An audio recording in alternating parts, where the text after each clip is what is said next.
എല്ലാവർക്കും നമസ്കാരം. ഇന്ന് ചുറ്റുപാടിലും ലഹരി പദാർത്ഥങ്ങളുടെ ഉപയോഗത്തിന്റെ വർധനവ് വളരെ കൂടുന്നതായിട്ട് കഴിഞ്ഞ കുറേ ദിവസങ്ങളായി ഞാൻ അറിയുകയും, എന്നാൽ ഓരോരുത്തരുടെ വ്യക്തിത്വം, ഓരോരുത്തരുടെ സ്വതന്ത്രത അതിനെയെല്ലാം മാനിക്കുന്നു. അതിൽ അവർക്ക് ഇഷ്ടമുള്ള കാര്യങ്ങൾ അവർക്ക് ചെയ്യാനുള്ള അവകാശങ്ങളും എല്ലാം ഉണ്ട്. എന്നാൽ മദ്യത്തിനെയും അല്ലെങ്കിൽ പുകവലിയെക്കാട്ടിലും എല്ലാം ഉപരി തന്നെ ഈ ഡ്രഗ്സിന്റെ ഉപയോഗം, സിറിഞ്ച് കുത്തിവെക്കുന്നതും കഞ്ചാവിന്റെയും എല്ലാ ഉപയോഗങ്ങളുടെ വർധനവ് നമ്മുടെ സമൂഹത്തിൽ ഇത്രയും കൂടുമ്പോൾ ഇതിനുള്ള ഒരു ഉപദേശമോ കാര്യങ്ങളോ ഒന്നും അല്ല. അത് ചെയ്യാൻ ആഗ്രഹിക്കുന്നവർക്ക് ചെയ്യുക തന്നെ ചെയ്യുക. അവരുടെ ലൈഫിൽ ഉണ്ടാകുന്ന ആരോഗ്യ പ്രശ്നവും അവർക്ക് ഇപ്പോൾ ഒരു വിവേകമില്ലാത്തതുകൊണ്ട് അവര് ചില ഇഷ്ടങ്ങളുടെയും ആവേശത്തിന്റെയും പുറത്ത് ചെയ്തു കൂട്ടുന്ന കാര്യങ്ങളാണ് ഇതെല്ലാം. എന്നാൽ നമുക്ക് എപ്പോഴും നമുക്ക് റെസ്പോൺസിബിൾ ആയിരിക്കാനുള്ള ഉത്തരവാദിത്വമുണ്ട്. ഒന്നുമില്ലെങ്കിൽ പുരുഷന്മാരിലോ സ്ത്രീകളിലോ ഈ ഉപയോഗം അവരിൽ നിന്ന് ഒരു ജന്മം അല്ലെങ്കിൽ വേറൊരു കുട്ടിക്ക് ജന്മം കൊടുക്കുമ്പോൾ ആ കുഞ്ഞിനുണ്ടാവുന്ന തകരാറിനെ കുറിച്ച് ചിന്തിക്കുന്നില്ല.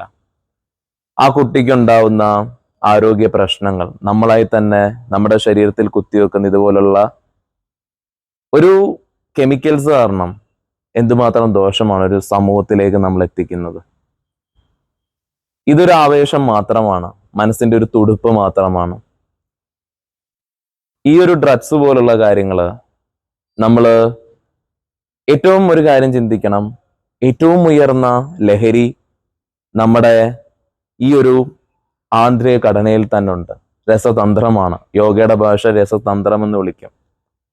നമുക്ക് നമ്മുടെ സഹസ്രാര പത്മ എന്ന് പറയുന്ന ചക്രം അത് സ്വാദിഷ്ടാനമായിട്ട് ബന്ധപ്പെട്ടിരിക്കുന്നതാണ്.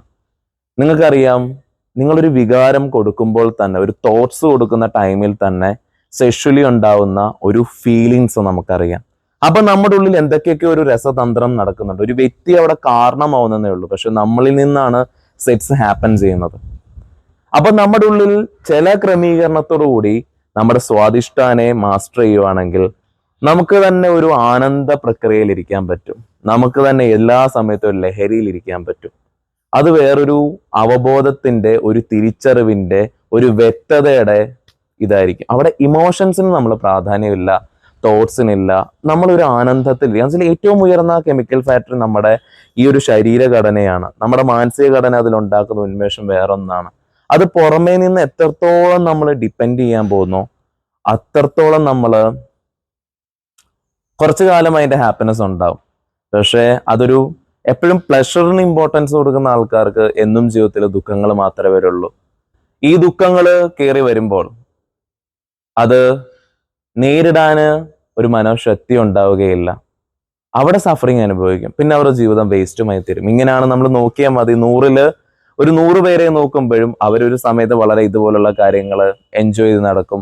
ലൈഫിൽ ഏതെങ്കിലും ഒരു സിറ്റുവേഷൻ, ലൈഫ് ഒന്നും ഒരുപോലെ പോകില്ല. ഒരു അടി കിട്ടുമ്പോൾ അവിടെ വീണു, പിന്നെ അവർ ഫുള്ളി ഡൗൺ സ്റ്റേറ്റിലേക്കും. ചില ആളുകൾ മാത്രം അതിൽ നിന്ന് റിക്കവർ ചെയ്ത് ഉയർന്നൊരു സ്റ്റേറ്റിലെത്തും അത് ഉപേക്ഷിക്കുമ്പോൾ. ചില ആളുകൾ അവരുടെ ലൈഫ് തന്നെ വേസ്റ്റ് ആയിപ്പോവും.